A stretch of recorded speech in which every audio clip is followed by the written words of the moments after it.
Hello, everyone. I am so excited. We are having our community stream, and I'm bringing in voices. We're going to talk all about, well, Batman. I guess that should have been a Batman intro, but right now I'm so obsessed with Peacemaker, I can't help it.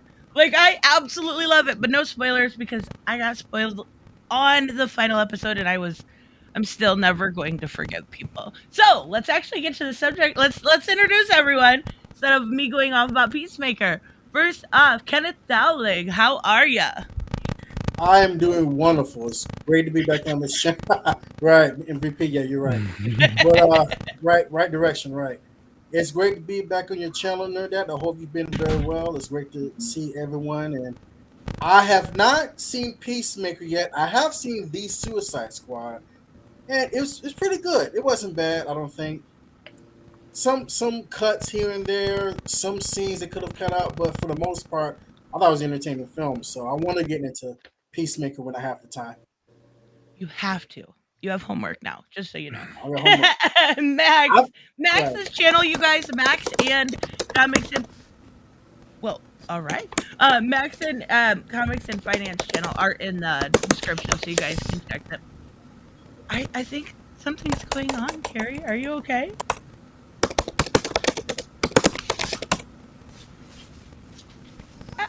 Uh, Okay. I She's I losing. believe Carrie's losing signal. Okay. So, anyways, Max, how are you? Tell us a little bit about yourself. Yeah. Well, first of all, thank you so much for having me on. This was the first time on your channel, Tristan, and we've both, I think, seen each other through different YouTube videos. And like I said, I've seen you through Drew and Comics Elite and all kinds of different live streams. So it's fun to be on here with people who are like minded and just want to talk comics. So I'm excited about that. But yeah, I have a channel of my own. I started about 6 months ago and just been covering anything that I can that seems interesting, whether that's comic books or pop culture. And yeah, through that, I've been meeting some really cool people like Kenneth over here and Tristan herself, and then these two guys, which I haven't met yet, but I'm looking forward to talking with them tonight. So that's it. Speaking of which, Comics and Finance, we have done a video together once before, but tell everybody about your channel. Uh, it started almost 2 years ago.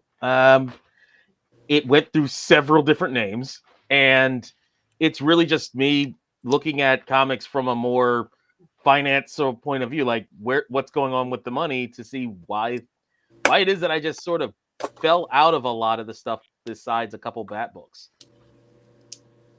Awesome. I'm excited to talk about it because I'm always looking at your videos like, all right, we got the breakdown here. I can kind of do a breakdown of the sales analysis and stuff, but he takes it to a whole new level, and I love it. Dan, how are you today?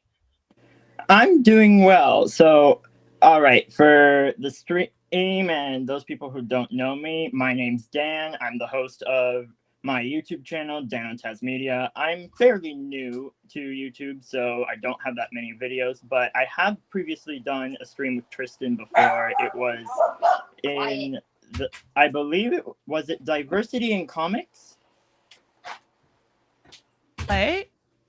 Huh? Say that one more time. The stream we did together before, was it Diversity in Comics? About yes. Yeah. I was like the YouTuber? I was confused for a minute.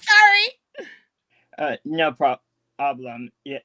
Ari, who currently lost signal. We're friends on Twitter, so I'm already familiar with her. So, it'll be definitely is going to be an interesting stream. I think you chose a really good subject, and I'm excited to share my thoughts. Awesome. I'm excited too. I feel bad. Carrie lost power. She emailed me and she lost power. So poor Carrie. But we're gonna talk about there's been a lot, and I did some numbers videos last week. And basically what it looks like is Batman is dominating. Batman is dominating the DC market. And my biggest issue with it when I went, because I looked at some of the older numbers, right? Hush is really when, Batman started dominating. But if you look at some of the older numbers, I don't think this is a Batman issue as more of an issue of the surrounding titles. not being propped up, not having good creative teams. Like right now, I love the video that Comics and Finance did because it was a video about piracy, right? The most pirated title. And we can look at the numbers and we can see that Batman is dominating, but when you go over and you look at which ones are being pirated, it's Action Comics, it's Flash. It's these titles that are phenomenal that need more sunlight on them, but they're spending their money on Batman. So how do you prop up those other titles but still keep Batman up there? That's my main question, because some of those books are really good. Really good. Like they just canceled Suicide Squad. What the fuck were they thinking? That book was so good. But on the other titles like Nubia and the Amazons, you have a creative team that is, in my opinion, and of course everything's subjective, not very good. And it should be. Nubia is coming back and making this grand entrance, and unfortunately, she's being kind of like placated. And I think at this point, you need to really look at the surrounding details, not look at Batman as being a bad thing that it's up front, but look at everything around it and see how to prop those up. What do you think, Max? I think one of the things that you had mentioned was, these lesser titles that don't get as much praise. And I think what would help them is because, like, you look at Wolverine. I've got the book back here, right here. His first series was Frank Miller, so you have a top notch writer and artist on the book for his first series ever. So, like, we look at Yara Flor, and a lot of people really enjoyed her. I didn't, I didn't mind her at all, and I think she had a place in the DC universe, but they canceled her comic after only 7 issues. Seven fucking issues. Sorry. Yeah, I'm no, still upset about that. I agree. It didn't give her any time to cultivate herself as a character. It didn't give the writers any time, but they didn't put a all-star team on her, which I think they should have done, which probably would have boosted the sales a bit more if they want to promote these titles. But like you said, Tristan, like the Action Comics is praised every single week. I've got friends who say if you're not reading Action and you're a Superman fan, you're doing a disservice to yourself. Yes. And so to not see that on the top 50 list or top, 100 list or whatever of DC titles is upsetting. And I think you have a great outlook on that, because some people would say, oh, well, it just means that Batman is dominating. But it's also it's twofold. Why is Batman dominating? It's because a lot of these other books aren't being looked at, because I don't know what do you guys think? Do you think it is the characters, or do you think it's the writers and artists? Do we think that it's like a talent issue? I don't know. Well, you said, hold on one second. I just want to add some, because you said there wasn't a good creative team on Yara's book. But I would argue that the art, okay, at least the art, a lot of people maybe don't necessarily like the writing, but the art from Joelle Jones is top tier. Absolutely. True. It is phenomenal. And that book, in my opinion, I know a lot of people maybe didn't connect with her, but it was a different, it's obviously a Wonder Woman character, but it was a different one than we've ever seen. She was sassy, she was fun, she was different. Isn't an issue of Wonder Woman never sells great, but you also have to give a character an actual chance. And when you cut them off at the legs, that character cannot excel. The only thing I can think of when it comes to Yara being canceled, Teen Titans and Suicide Squad is Dark Crisis. I agree. I agree with you 100% on that. What about you, Comics and Finance? You do those. Oh, I'm sorry. Go ahead, Dan.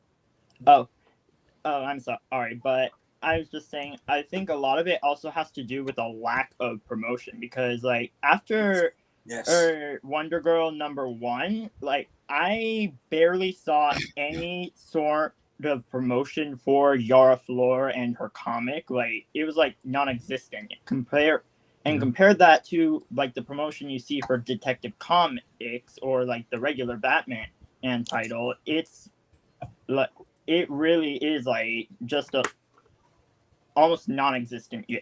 There's no other way to say it. Yeah, absolutely. And I know you do the Hominus. I wanted to welcome you. I'm sorry. How are Oh, you, thank you. Hominus? Great, great. Thanks for the invitation, and it's good to be here. It's great. Thank you very Uh, much. no problem whatsoever. But I wanted to ask comics and finance because you look so much deeper into the numbers than I necessarily do. Do you think it's an issue necessarily of Batman skyrocketing, or you've talked a lot about the omnibuses, the whales, and what's keeping a lot of afloat. But when we talk about floppies specifically, what do you think the issue is with people buying Batman as comparatively to the surrounding titles? Well, I think it comes down to pricing. I A mean, lot of I it, think we all yeah. need to. I think we all know it. It's in the past, like back in the '80s, Marvel was running roughshod on DC, but they didn't explode until the '90s. Yes. But what's really surprising is if you look at the Comic-Con numbers, Batman and Superman were still doing what they've always done. If you go back to Right. the 1950s, Batman and Superman were doing what they'd always done. They were the two tent poles of DC for 60, 70 years. Wonder Woman was the third member of the Trinity, not because she outsold Flash, not because she outsold Green Lantern, but because Wonder Woman was the most consistent character outside of those two. When things got bad, Flash would need to get canceled because people wouldn't buy it. Green Lantern would need to get canceled because people wouldn't buy it. Wonder Woman could endure the same way that Batman and Superman could. So that's why she's in the Trinity. Mhm. Aquaman, facts, Aquaman cannot hold an ongoing comic Right. without a superstar team. And even then, people start to fade off. And they used to have it where those comics were all priced at a discount so that people would go into the Justice League comic and then they would go into the other characters because otherwise it would just be Superman all day, Batman every other day, and that would be it. Now Batman has the premium pricing, and I'm trying to do a video on elasticity because they jacked up the price from $2.99 to $3.99 when like Tynion was at $2.99. Then Tomasi came on at $3.99, but Tomasi had only 2 or 3,000 fewer average readers, and that's if you factor out the Detective Comics 1,000 and 1,027. So that meant everybody just took the dollar hit. What is that going to tell a company, especially when they jacked up the price from $3.99 to $4.99, and they only lost if we deflate for the COVID, they really might have lost. When this all settles down, they're probably going to lose maybe another 3 or 4,000. When in a 3-year period they went from $2.99 to $4.99, and you went from having 55,000 readers to like 45,000 readers, and they'll probably still be able to sell 40,000 plus when they knock it up to $5.99.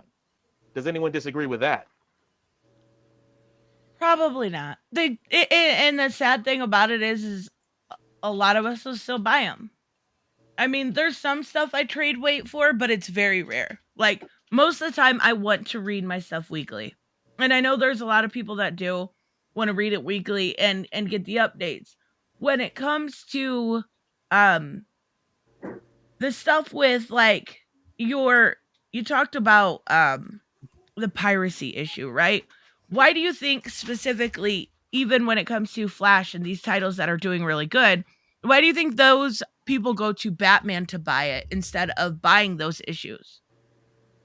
Is I it think just because It's the it's a cat. Batman issue? Everyone loves Batman. Yes. I mean, all you guys have hit it right. You guys have hit the nail on the head, especially your point comics and finance. And to answer your question there, that how do you how can you like prop up the other characters and we're on Batman? Honestly, you don't need to worry about Batman because what's that saying? And excuse my language, but this kind of shit sells itself. Yeah. Batman is the kind of I shit was about to say the same thing. it sells itself. Batman has been around for not only Oh no, no, nearly no, 100 no. years. He stood the test of time, and there were points. There was even points where Batman was struggling, but then you have the hottest artists or the hottest writers come in. Even today, the hottest writers, the hottest artists their dream is to write a Batman book. There's something about that character, how he's designed, that's approachable and attractive and enticing that people want to write a Batman book, and it's pushing the market. You know, I want to do a riddle me this. It's not only that, but look at Batman comparatively. Like, Flash would be the only. Batman's got the Rogues Gallery, and Batman's got the family. yeah, So the characters surrounding him are, look at Nightwing. Like, we're not even getting Green Lantern to 100, but we're getting Nightwing almost to 100 at this point. We're not getting the side characters to sell because they end up getting canceled. Like, Nightwing getting to 100 is kind of a big deal because it's so rare nowadays, right? Like, yeah, we've got Flash and Action yeah. Comics and stuff, but like, it's so rare for one of these side characters to actually make it, and Nightwing is selling really well. He's Like, selling, but you know, like how your boy Josh talks about how Nightwing is his favorite superhero, but he wants Nightwing to branch off a bit. Well, Nightwing is an interesting character, but still, he is entangled, or yeah, he's attached to Batman, which is why one, he can survive, but two, he can't survive too much on his own because he's still attached to Batman. right. But now that he can get over 100 Um, issues, that's a good way in itself. Yeah. I would ask like a riddle me this though. When it comes to when it comes to like characters that people normally underestimate that suddenly do really well, like I'm going to use Aquaman. The best performing run was with Geoff Johns writing Aquaman. Oh yeah. And at the same time, he was doing Green I love Lantern. that run. Best performing Green Lantern, right? And one of the consistent things was when he was writing the Justice League, again, a very strong performing title, which is very difficult to do. It was an aggressive back burner of Batman, putting Batman on the back foot. When Tynion was writing Detective Comics, like that Batman had no alignment with any version that was engaging. And it was like the purpose was just like with the Justice League. Look at this other character. It's just as good. It's so much better. And then we get upset when someone doesn't have the talent and does it like in CW. But my riddle me this is, imagine if DC was run by a Martin Scarelli type.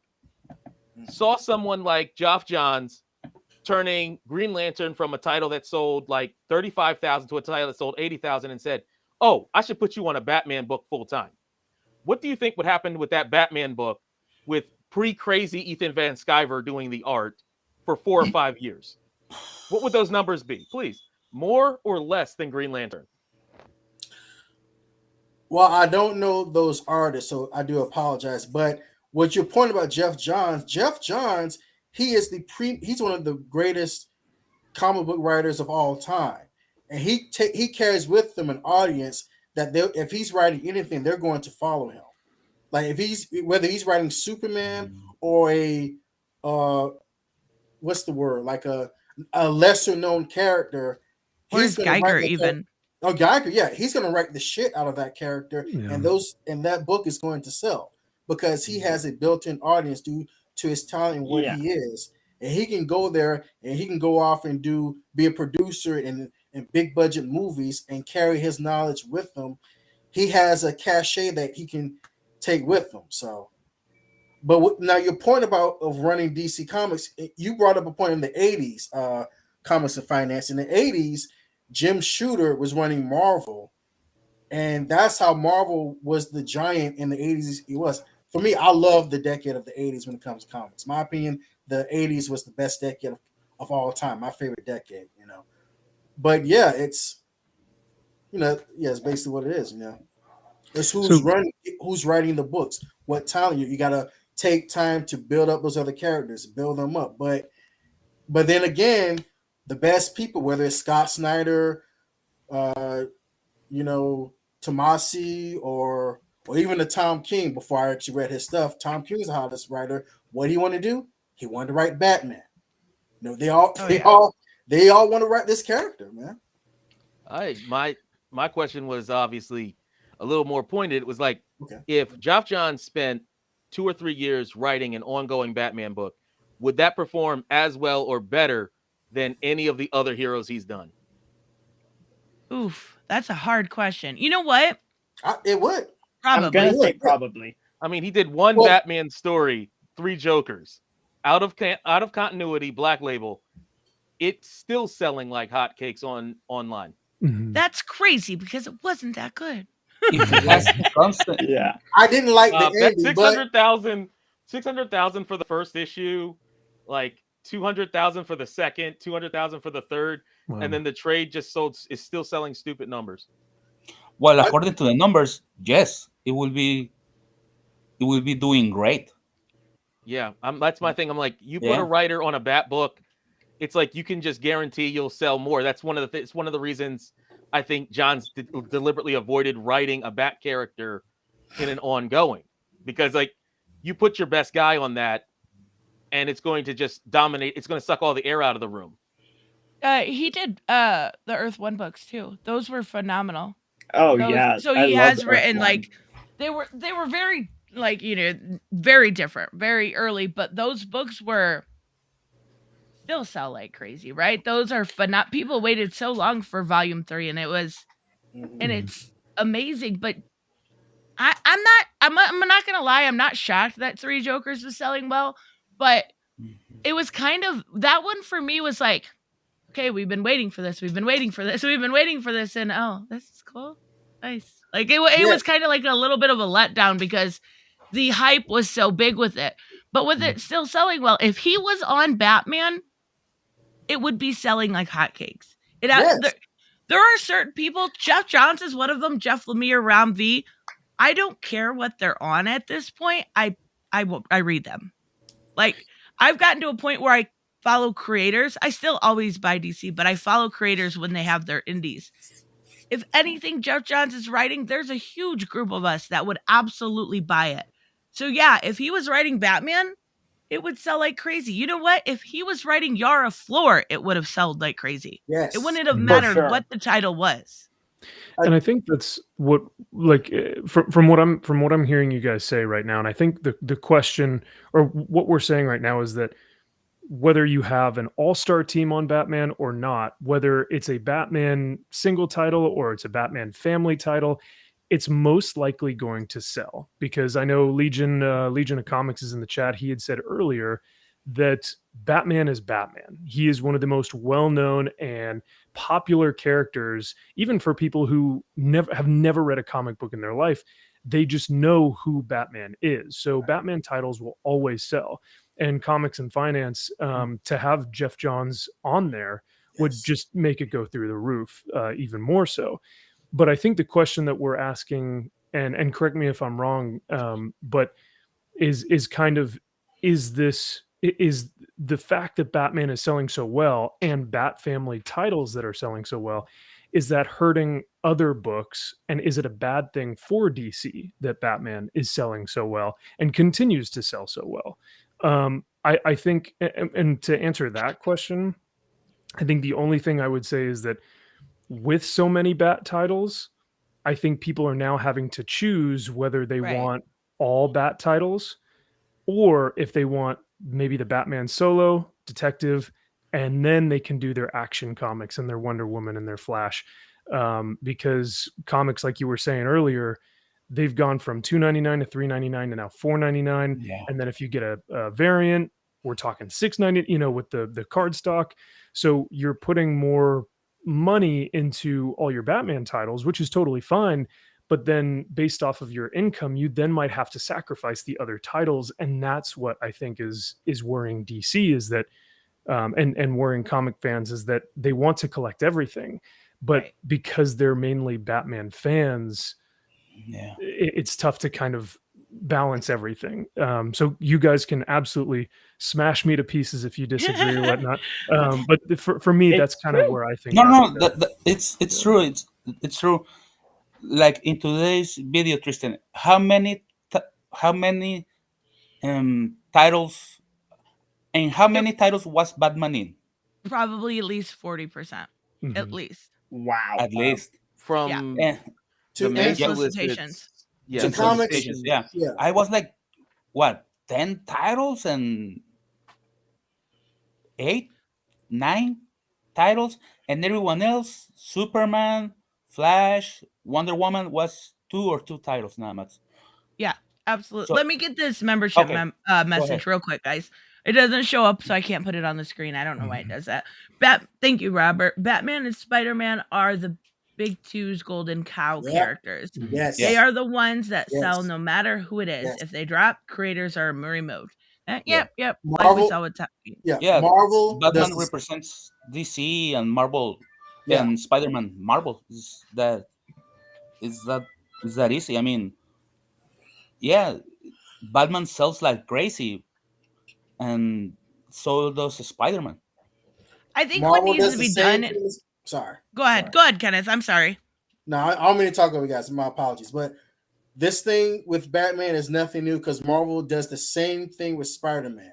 You Yep. think Batman has Yeah. 5 or 10 titles? Um, Since Spider-Man's inception, they've had Spider-Man, Amazing Spider-Man, Web of Spider-Man, Spectacular Spider-Man, and Was there a Marvel team up. nonstop? Marvel team up. Yeah. Guess what? That's a Spider-Man book because it's Spider-Man Yep. teaming up with someone else, and that's been going Mhm. on for 60 years. They do the same thing with Spider-Man. They're Spider-Woman, Silk, Spider-Wo- all the Yeah. characters. Yeah. Spider Spider Gwen. I've Miles actually Morales. You got Miles Morales. They do, Marvel does the same stuff. Yeah, Yes. absolutely. I I gotta, think I gotta, What's that? I would have to, I had to I wanted to throw a yellow card on that because Marvel, the way their comics work. Now there's a difference between the merchandise and the comics. The merchandise, Spider-Man just runs roughshod over everything else.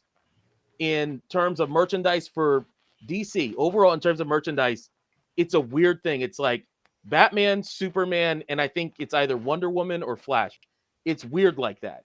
That Batman doesn't dominate the merchandise nearly as much as he dominates the comics. But the flip side is Spider-Man comics don't dominate Marvel's comic sales as much as Spider-Man dominates Marvel's merchandise. Right. The X-Men are crazy Interesting. popular. Like the Well, yeah, Avengers right, and all those but- solo Mm. characters combined are crazy popular. With DC, Mhm. it's just in terms of the comic sales, it's just Batman because Batman is the only one that has the full multimedia suite that works. With Spider-Man, you can have an amazing game with Spider-Man.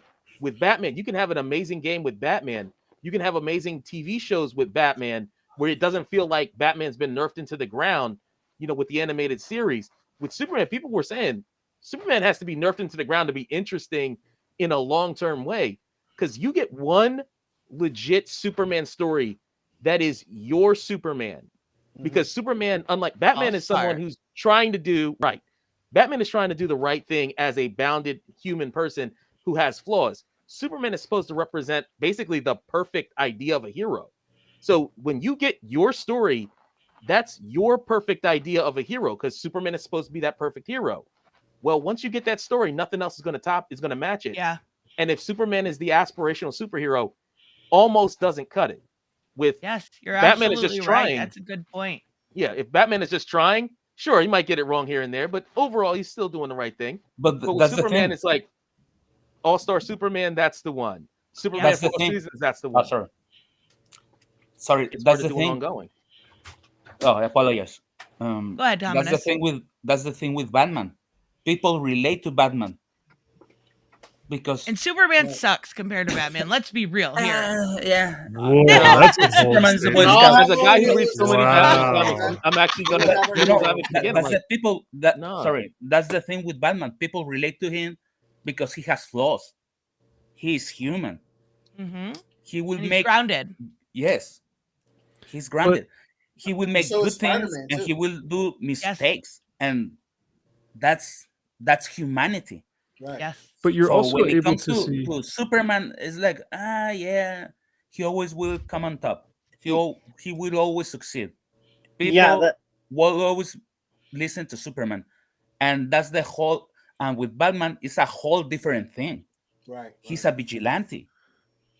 Let me yeah, get this it has a super lot to chat do here, with guys. How the characters are written. Good. And I want to address commerce and finance with his questions too. Okay, So one go- second. go- Let me get this super chat. It's why Dan Slat stayed on Spider-Man for so long.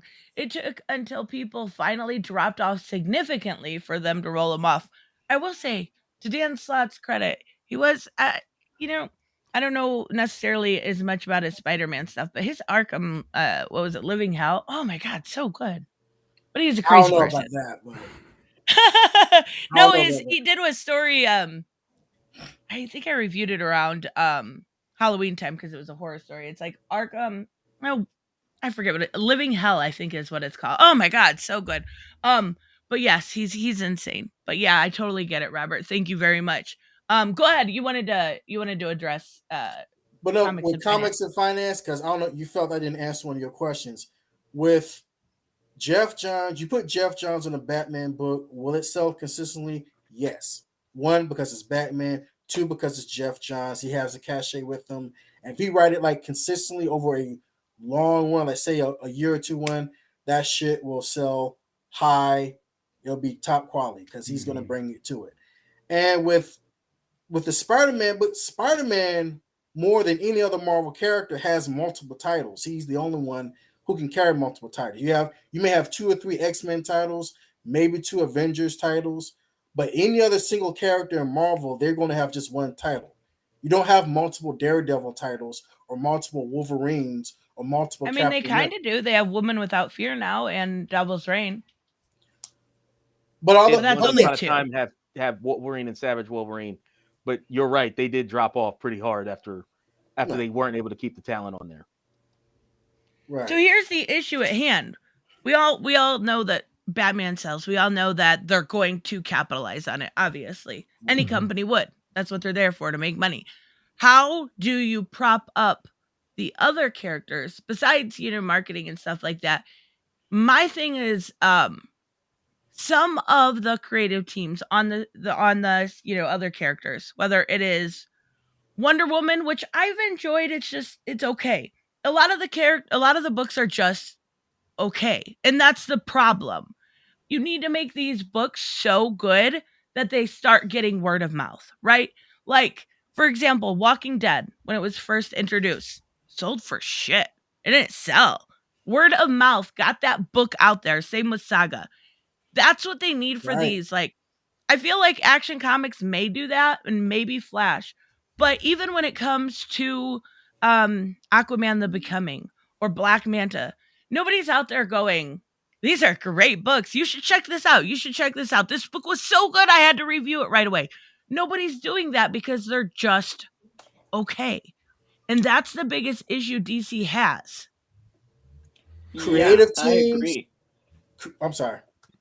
Yeah. I was just gonna say I completely agree with Tristan is like that, because that actually pretty much describes like where I'm currently at with DC Comics, is because I'm very like in and I'm out. Like I would, when Mariko Tamaki was writing Wonder Woman, I was sort of in, but I immediately dropped out once she stopped. And same thing goes for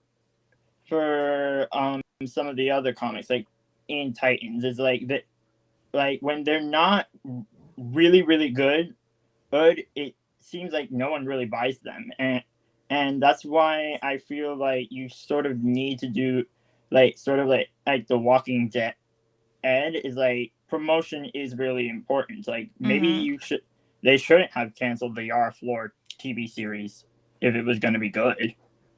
It might have boosted. It would have boosted up sales. Yeah. That's what manga does with anime all the time. I mean, look at Demon Slayer. That's blown up everywhere. I think for a lot of DC fans, they are looking for the continuity that some of these comics aren't bringing to them. I mean, I wouldn't say that I'm not a DC fan or not a Marvel fan. I like both very equally. I think both have beautiful universes that are good. Same. That have like original characters and original thought processes and stuff like that. However, I know that the diehard DC fans really, the thing that separates DC from Marvel is that continuity. And I think for Marvel, that's an issue right now too. right?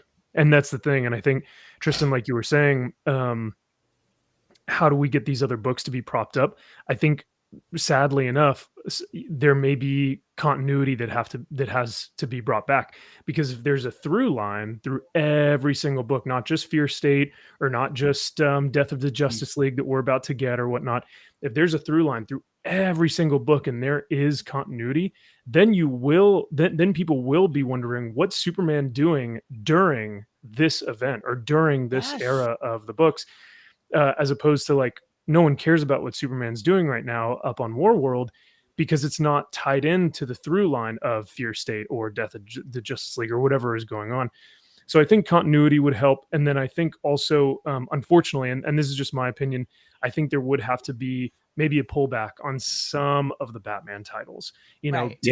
Take a few of your titles that are not doing so well, pull them out, and then now that leaves some more spots for people to then, instead of paying, an extra $5 for that variant cover or that Batman issue, now you're saving that $5 to put to Action Comics, to Flash, to Suicide Squad. And so now you're giving more space and more room for those characters to grow. But that's just my opinion.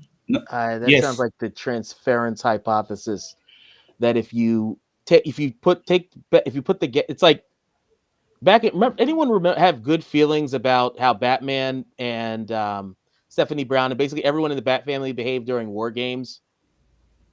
Yes. That event? Yes. Oh, people had good feelings about that? Nope. No. I had nothing but bad feelings. I'm like, I had no idea what was going on, and I realized that, this is just one long extended character assassination. And having Leslie Tompkins refuse to provide pain medication to someone. Oh my God, I forgot about that. Oh, yes. That's how you know Dan Didio was a visionary, because people stopped reading Batman comics for several years after that. And you want to know what happened? They didn't buy any DC comics. It was like, if someone was that bad with their bread and butter, there's no way they're going to know what they're doing with anything else. And then, of course, you have Emil Hamilton being a villain. You had a lot of Didio first asserting himself. But that's the thing with the idea of transference. A lot of the readers on Batman aren't as experienced with continuity, aren't as seasoned as the people that are on Flash or Green Lantern, because you have things like the animated series, because you have the movies, you have a lot more completely new readers. Like, how many people who read other comics will sit there and have to educate on why Batman doesn't beat the Flash? Because no, Flash is actually a really smart person. He's actually a lot smarter than Batman because he can move that fast. I'm just kidding. I'm like, but still, or Batman can beat Deathstroke.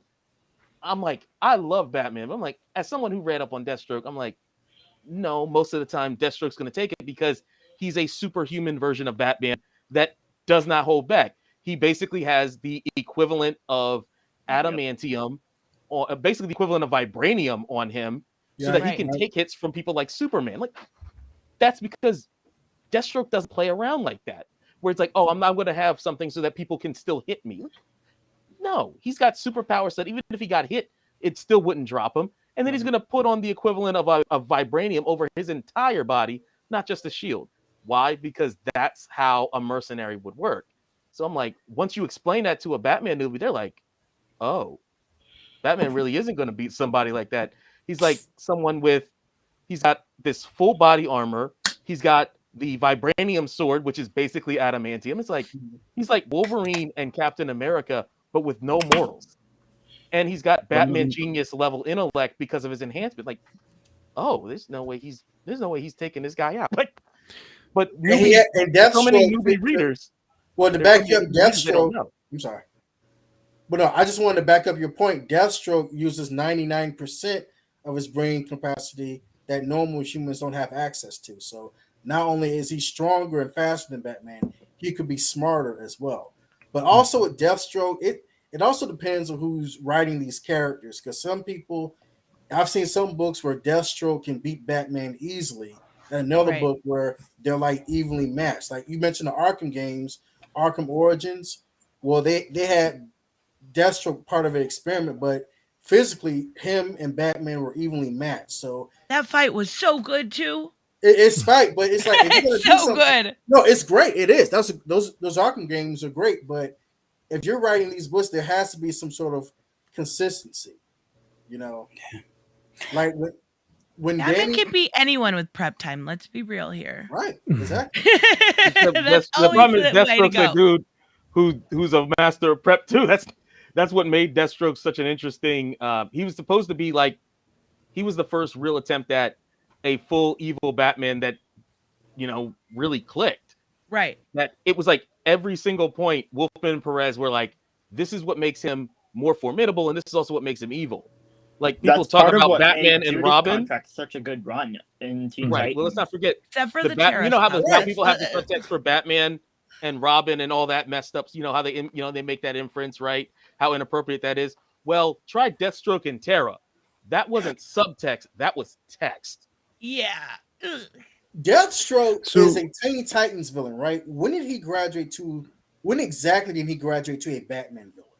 He's never been a full Batman villain. He is I basically. understand that. No, I understand that. But when did that transition take place? That's what I'm asking. When did he I jump think it over? was the Arkham games. I'm not sure. Never. He never became a full. Yeah, not full But on. he never I became mean, a full kind of now Batman he's antagonist. becoming the king of villains or whatever right now, but Hmm. I mean he's kind of used all over. But But Yeah. but now Yeah. when people talk of Deathstroke, like in the They think of Arkham game, Batman. even before, he has been listed as part of Batman's Rogues Gallery. yeah, I'm talking you're about- right. He has been. Damn. Right, but That's because until that's what recently, I'm Teen asking. Titans was a Batman book more than anything else. Oh, I got to shut up. No, you're totally fine. You're totally fine. This sounds like a comic book conversation Teen in a Titans- comic shop. So And go Go ahead. ahead, Hominus. thanks. And have you noticed that the issue with DC is that it's using too much resources on Batman. Right. It has like 10 titles right now, video games, animated. Hey, we're getting a Wonder Woman video game. Don't forget about that. That's How would you make awesome. a One Superman Wonder video game Woman video that game doesn't become against what? entirely boring? 4, 5 Boring. video games of Batman? Yeah, but No, where I I'm I going, don't know. I I can't say even be it- mad at it because I sorry. enjoy No, that stuff. no. It's not Marvel that. does I the am same mad. with Spider-Man. I keep saying it. They do the same thing Yeah. with Spider-Man. Yeah, Hmm. where I'm going with this is Yeah. DC is using too much resources on Batman that could be that they could they could be using on other characters. Yeah, I agree. I mean, how many titles has Martian Manhunter? I mean, How many titles after has Steve The Orlando, Question? well, Martian Manhunter is in the backup of action, I believe, right now. But and nothing solo since Steve Orlando's run. I would say as a nerd, I love the StarCraft series, but I knew when World of Warcraft took off that I was never in my life ever going to get a StarCraft 3. Because however, and StarCraft 2, best RTS game, like one of the best selling RTS games of all time, most popular fan base, most devoted fan base. But I understood that however good that was, they put that talent on a World of Warcraft expansion, it's going to make 10x whatever they could get with a StarCraft game. That's the problem with Batman. You can put a team to make a great Batman game, and really you've got a guy jumping on rooftops. Try making a balanced Superman game. Imagine the conceptual difficulty of making people feel that they're not getting a nerfed down Superman and also having a challenge that they feel has some meaningful stakes as opposed to every mission being something involving a multiversal threat that Superman punches in the face hard Right. just once. The thing Let me with get this super chat real quick, guys. Thank you, Robert, very much. The only reason, yeah, I don't get to see there. The only reason Suicide Squad is considered Batman related is solely because of Harley Quinn. Suicide Squad should never count as a Batman property. No, I completely agree. Suicide Squad is completely separated from being Batman, and Harley Quinn's not even in Suicide Squad right now, so it doesn't make any sense. William Well, I Cobb would is. say it's Harley Quinn and Deadshot because let's remember Deadshot is a Batman villain. He's Like, not in. Wait, he's not in it either. But So William we're good. Cobb is in the Suicide Squad, though. Yeah, but Yeah, he's shush. known as one of the iconic members. That's why Yeah. I bring him up. Right. And if you go back, you had originally a character named Oracle in the Ostrander run, who happened to be Barbara Gordon after the Killing Joke. Yeah. So Yeah. Suicide Squad had a lot of would consistently have Batman related characters in their roster to boost that readership. So would it count as a Bat book? It probably shouldn't because it's an ensemble, but Yeah. Hominus has to take off. I wanted to make sure we were able to say goodbye. Thank you for joining us, Hominus. I really appreciate it. It was a Thank you for pleasure. coming, Ominous. Have a good Bye, night. Hominus. Nice meeting Thank you. you, Bye. guys. And once His again, thank you so much yeah, for the invitation. Have a Oh, good no night. problem. great yeah. talking to Thanks you. for coming, sir. Bye. You know what? I do have another question for you. Do you guys think that I know a lot of people mind it? I'm not necessarily one of those people. But what about the legacy and mantle changes? How do you guys feel about that? Do you feel like it hinders the other titles? You mean like with other different Like Spider-Man and all that stuff? no. Like okay, so specifically right now we're seeing Maybe. Aqualad become Aquaman. Do you think that hinders the titles as compared to we've got, just a Bruce Wayne Batman? Maybe. I'm not sure. Yeah, I it think could. a It lot of could. it depends on because DC right now, like in terms of like you brought up Aqualad becoming Aquaman, like Yeah. they're sort of like a lot of people, including myself, are getting a lot of like all new art, all different Marvels vibes in the sense that they're kind of burning out the mantle swaps and all that stuff. Oof. How? People are always going to cling more to what they're familiar with. Right. Yeah, we Superman, love our Yeah. nostalgia. We right? love our It- characters. Yeah, it's not. people And we're It's don't not very just necessarily nostalgia. protective. like But no, it's reinvention unless it's good. but it's not just nostalgia, not just what you know before, but currently. Like currently, Superman is not just or Batman is not just what we know back then. It's what he is right now. He's established. He's the foundation that works. So if you have a mantle come in to replace him, if you don't build it up properly, if you just say, okay, he's new, that's it, then no one's gonna want to cling to that. Not naturally. So, Yeah. Okay, Yeah. so then I have a kind of secondary question to that. Why did it work with people like Jakeem Thunder? I don't know who that is. I Thunderbolt. have no idea what that is. Okay, He was so a why did it season work? Thunderbolt. Jakeem Thunder or Crimson Avenger or anybody that took over for the Rick Tyler. Why did it work for those characters? I'll tell you, But I'll people give you a are better so example. I got a better Go ahead. example. Batman Beyond. Oh, so good. Tim Or Drake. White Knight even. But it Ooh, works wait a minute. because you look at Batman, he's 90 years old, he's decrepit, so obviously he can't be Batman anymore. So now you have to come in with a young kid to replace him. There's a reason for him to be replaced. It's in a different timeline, like years in the future, so it's not access to us, and you have a reason for someone to replace Batman. I It's Spider-Man 2099. Way in the Right, future, right. different person being Spider-Man. So Yeah. as a I'm gonna go with a manga thing. Yeah. Like, okay, with manga, you know how they have like the shonen and all that, and they have all the tropes. But when you read a manga and you've been reading them for a while, you realize that the super big hit, like Attack on Titan, has essentially most of the story beats of Mobile Suit Gundam.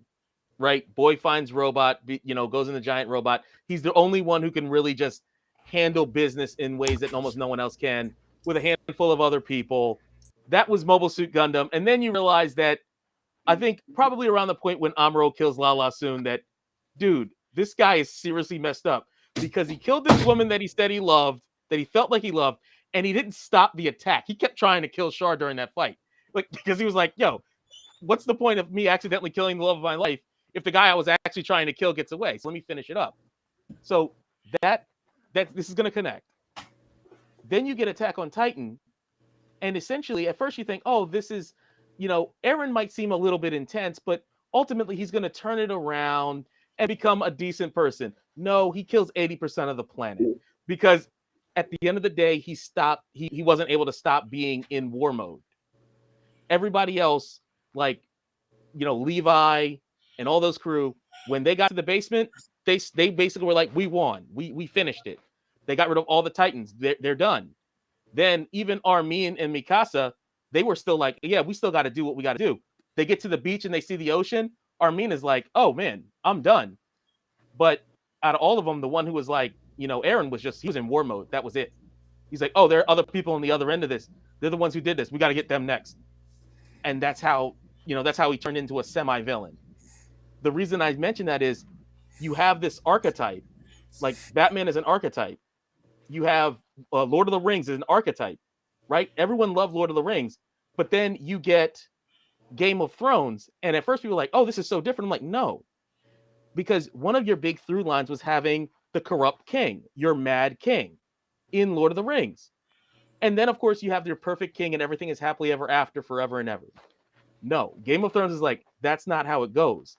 The guy who can take out a mad king with that institutional power is not necessarily the same person that can run a kingdom in peacetime. Then you have all your other stuff going on, and it's essentially taking the notion that people already have of this completed story and then saying, let's start after that story is over, and that's going to be our beginning, and then we're going to go ahead from there. With most of the plot for Attack on Titan, it felt like after the end of a Gundam series.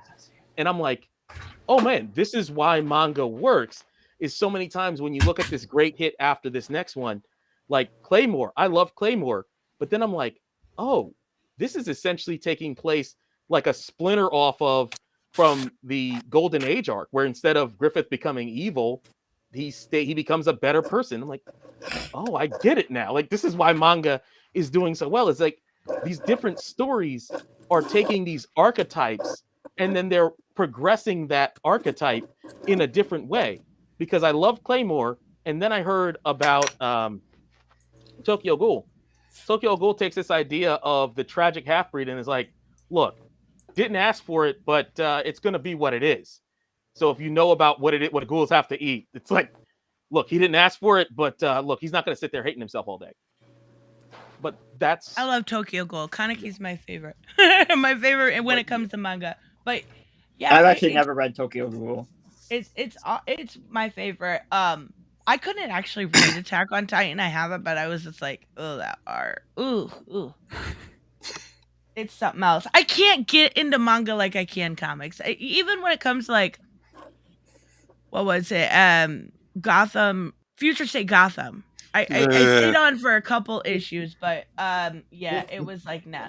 So Robert, why do you think the issue of mantle Legacy? swapping? Yeah, the legacy. It's worked a lot, but Yeah, it has. a lot of people don't like it now. To be honest, in my opinion, I think a lot of the ones that have worked, many of them had good stories, were done with stories in mind. Now, you brought up Jakeem Thunder and all that. I think everyone's reaction is saying, who was a good answer right there. A lot of those that became permanent ones that most people didn't even know who they were. You could do that under the radar and most people won't even care. Unless they want to use it as an example of, hey, they race bent it. But that being aside, J.D. Reyes is Blue Beetle. Okay, Yeah, that is one. That is one of those. example. Except now, yeah. That. Oh wait, what is that noise I keep hearing? Oh, sorry, that's me. I'm sort of writing something to myself. All right. you're- No, I was just hearing that noise. I'm like, wait, what's that? But anyway, but Jaime, that was the case where you had the editors and everyone, even though it wasn't selling well, they made sure it, it kept going as long as they could. It wasn't doing very well at all, but they let it finish its storyline. They made sure they got another creative team who kept doing. They gave Jaime every chance they could, and sure enough, it built enough of an audience. And then by the time the title ended, you were able to then move into stuff like Young Justice and all that. Right. Now, as far as now, you do have other ones that are done, like I said, with stories in mind. Stuff like Lady Thor, Azrael, things like that, where it's done with a story in mind. Those ones I accept. Unfortunately, but you also got ones that started doing it with no story in mind. Zero story. They're just like, oh, we're going to change it until we're done, and then we'll put the genie back in the bottle unless you tell us not to. And but I think who goes into a story who goes into that idea with no story in mind? A lot. I think a lot of the guys at Marvel did a lot of that. I guess I'd say I maybe think Marvel ruined Iron it more. Fist. I would toss. Yeah, like they I would burnt go it in the out. comics by Perch. I will invoke comics by Perch at this point. Mhm. He did talk about how a lot of times they need to get new things. They would have to create that opportunity in like a venture capital way, where you're tossing a lot of ideas out all at once with the expectation that most of them are going to fail. New Right. 52, I really think, was DC trying a huge number of stuff, having China Meeville writing Dial H for Hero. I'm like, as a Oh, fantasy guy, that's a huge. They had a lot of huge names. Right. They had Brad Metzer, they had Greg Hurwitz. They had so basically they have a lot of huge names. I mean, Jodie Picoult had a Wonder Woman run way back in the day. Like yeah, they would that get, was that run. No, was not good. It was, and one, it was meant to tie into Amazon's attack, but two, the way she wrote Wonder Woman was like she just gone off the island. The way she wrote her, it's like she didn't know how to pump gas. If you actually read everything, you would have known she worked in fast food and all that stuff. She understands a lot of concepts. it's but still with Marvel, with Marvel, DC, if they want to try to see if a new character would work, there are two ways. One is you have to keep them in stories for years and years and years, essentially by mandate. So there's one approach where you have to mandate a bunch of new characters to be in established storylines, which is going to annoy writers that don't really want to include them. Right. The other version is you do something like all new, all different, where in a brief period of time, you do a bunch of mantle swaps because Batman got mantle swapped, Superman got mantle swapped because Death of Superman was going on at the same time. Wonder Woman lost her powers, and so you had Artemis on the Justice League. And so that gave a lot of opportunities for them to try a bunch of different things. And when the dust settled, people like Steele, people like Connor Kent, Mhm. and I think they actually did. People turned around and started liking Azrael.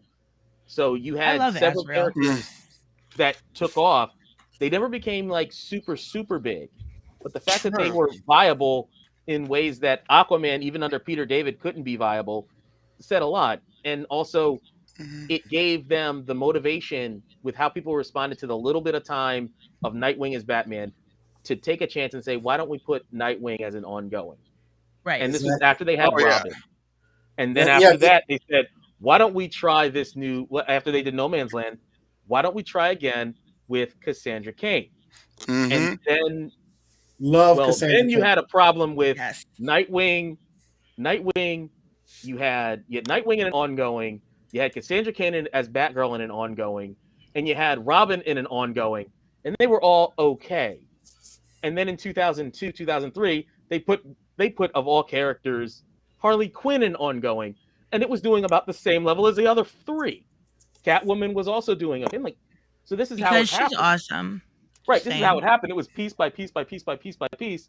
And at some point, someone should connect the dots that, like, hey, Slam Bradley is a pretty engaging character. You could have him in something, sure. And guess what? That guy was made by Siegel and Schuster, who made Superman. Barbara Gordon was made by the same person who came up with Hal Jordan.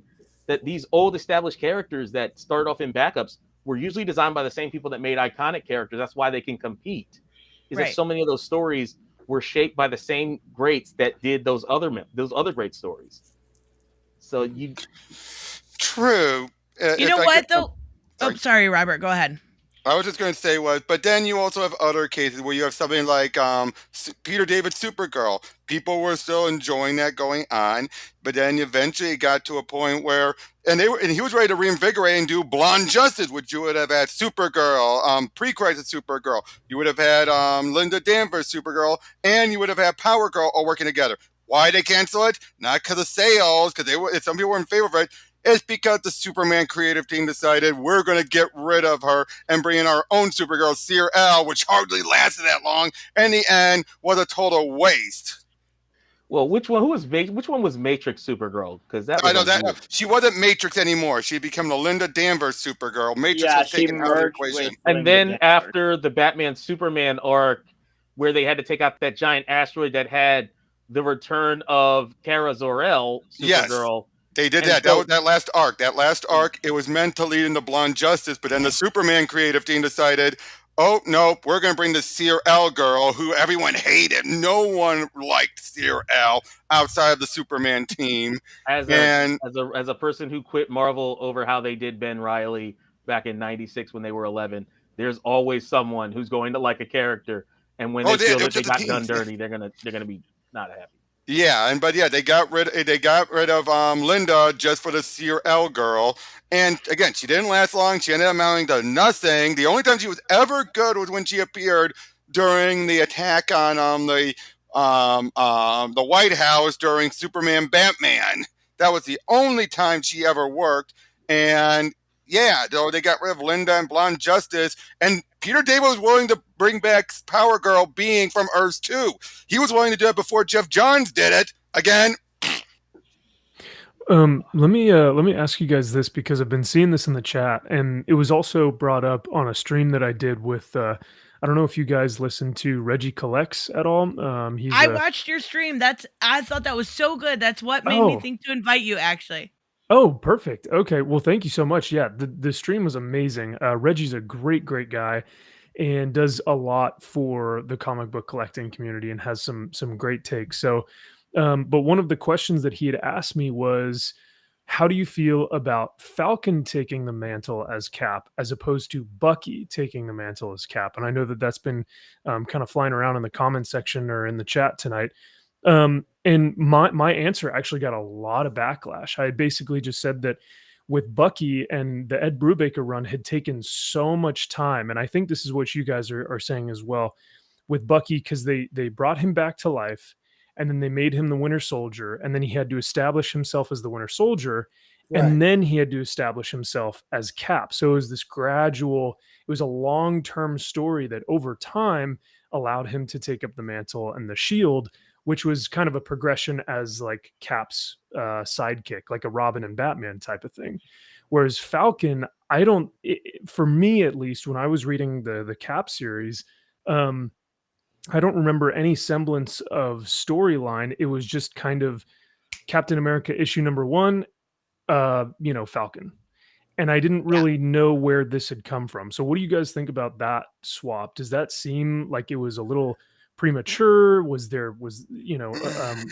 Regarding Bucky and Falcon? You mean type of comics or TV or both? I comics, say comics.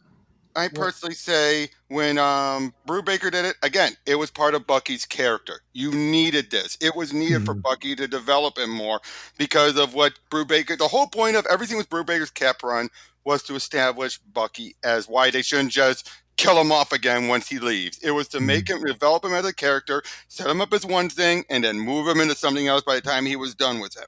But as far as they brought back Jason Todd, Jason was different. Jason was slightly different, slightly. Judd actually makes it clear he did have other things in mind, and then they yanked it away. I think Judd, and that is similar to with the Sam Wilson as Captain America. I think in that regard, that someone did have a plan, but then it was yanked away from him and given to someone else who made it more political and ended up tainting any goodwill people had for it. And I think when it comes to the mantle swaps like that, like I mentioned Jakeem earlier, right? He was just a kid. He wasn't an identity before. He wasn't Falcon before. And I don't have an issue with him taking up that mantle. I don't.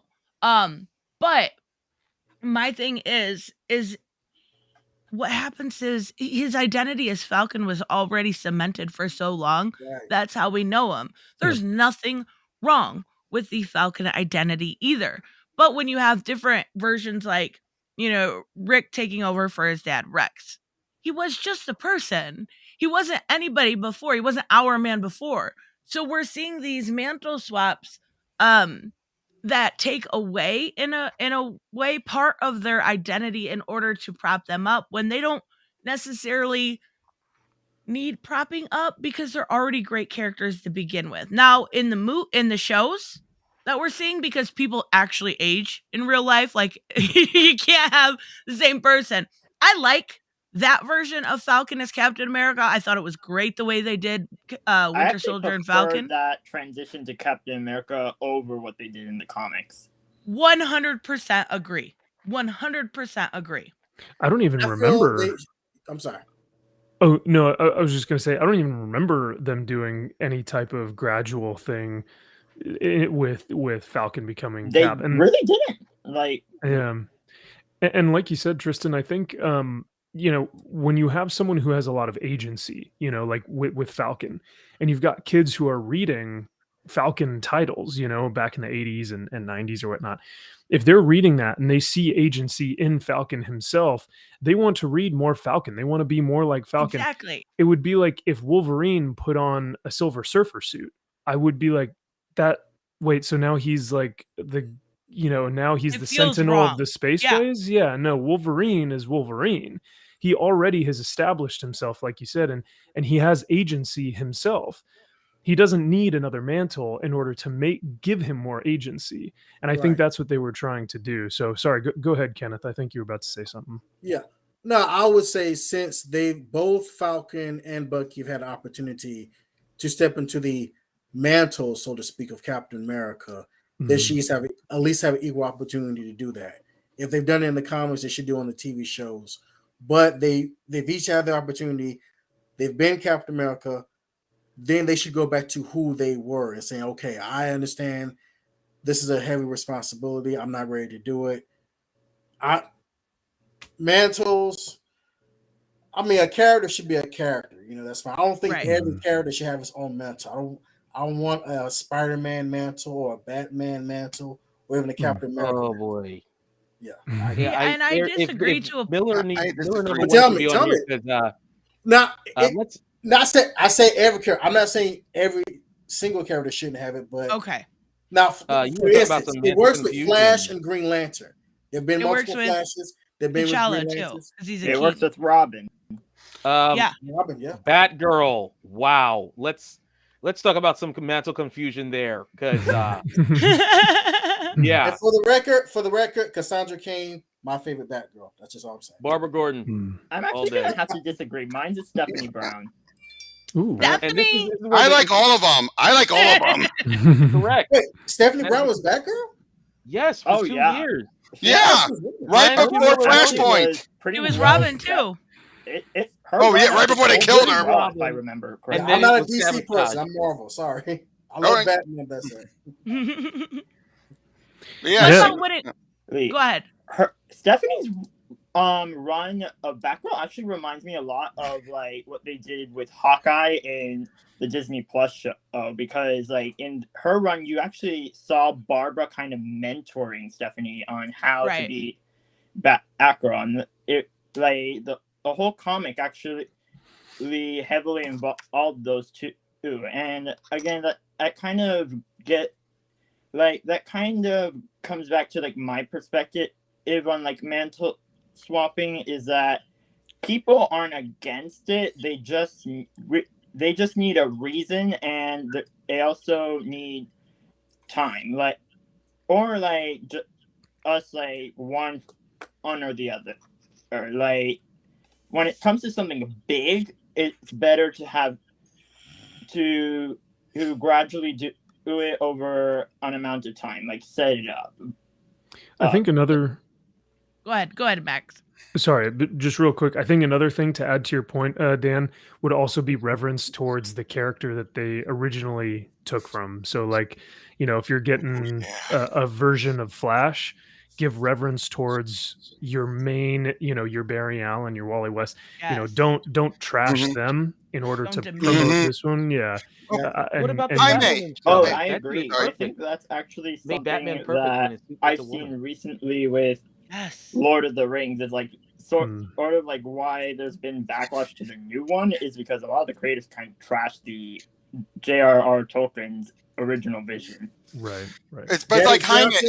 look at Yeah. Jaime. He sorry, I was gonna say Jaime respected and revered Ted.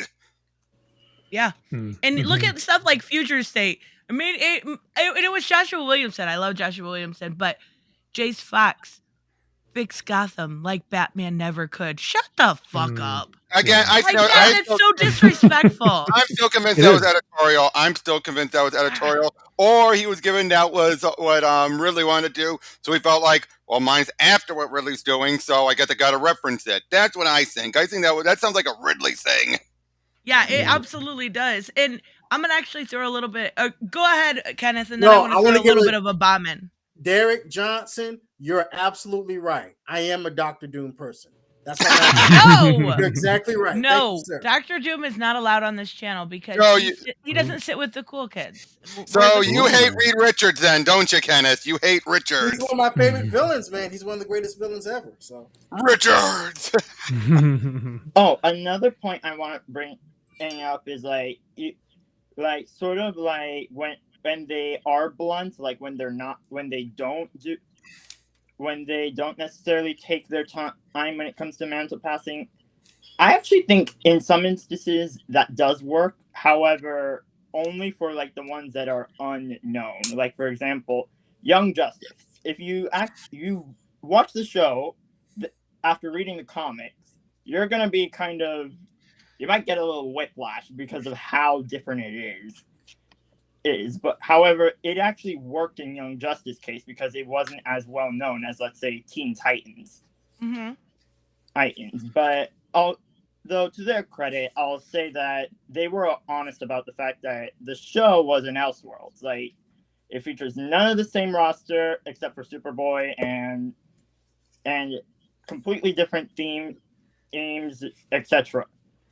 But again, I think a lot of reasons why people didn't have as like bad of a response was because it's not as well known.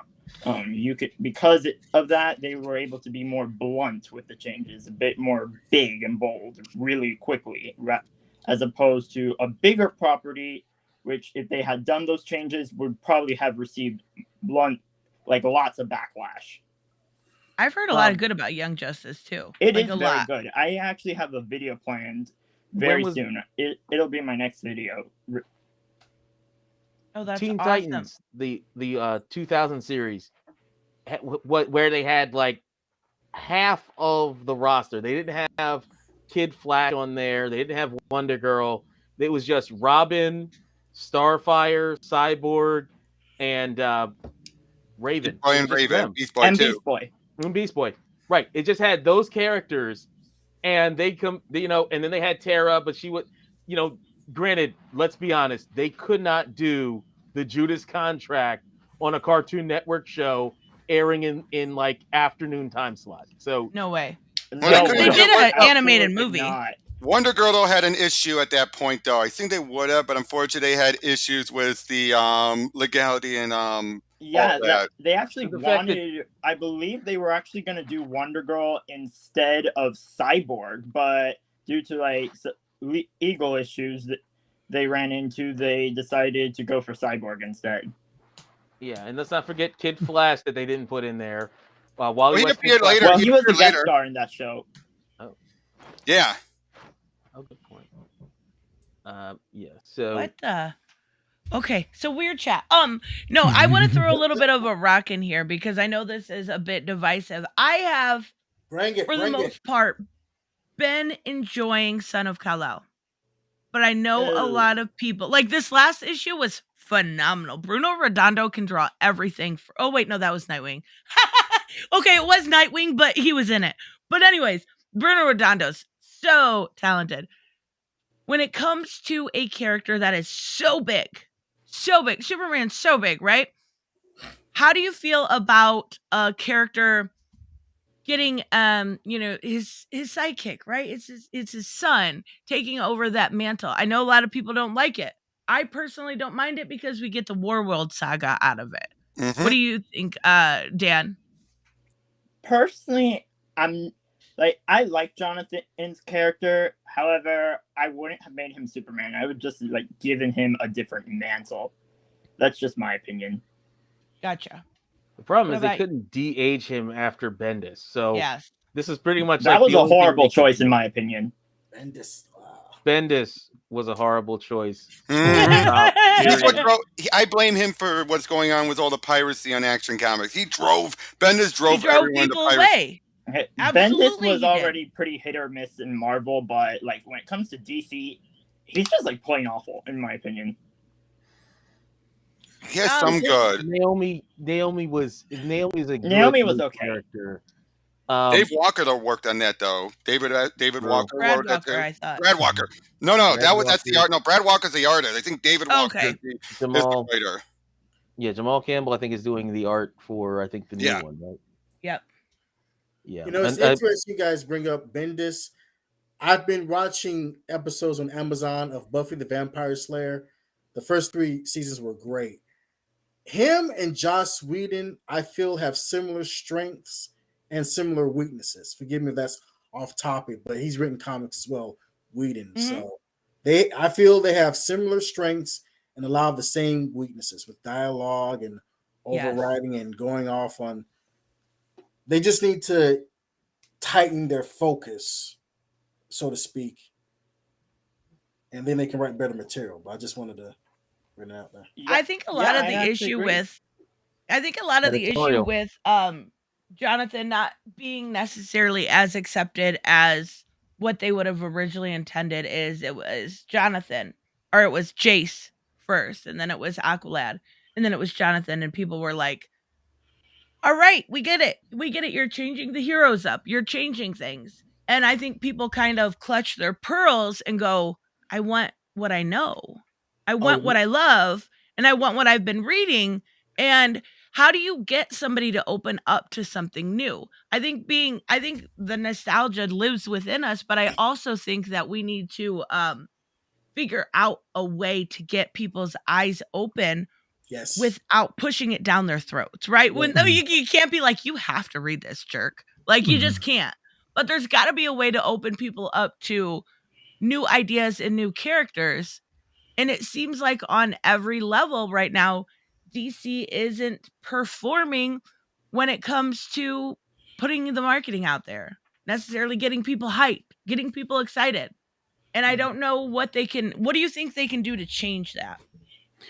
Well, Tristan, you'd made a video not too long ago, basically talking about bringing in a new era of a Justice League, and that DC doesn't really have, well, in my and correct me if I'm wrong, but from what I heard was that DC doesn't really have the confidence to put these, like, hey, if you're going to go full in on this new Justice League, go full in, like, yes, introduce these characters, start promoting everything. Just like, have the confidence in these characters to push them and say, you know what, like, we believe in these characters and we want you guys to believe in them too.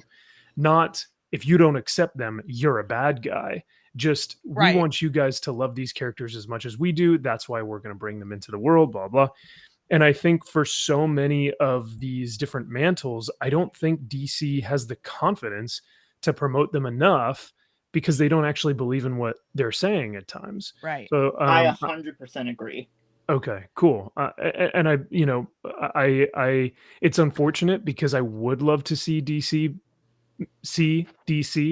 be very confident. Yeah, right. Yeah.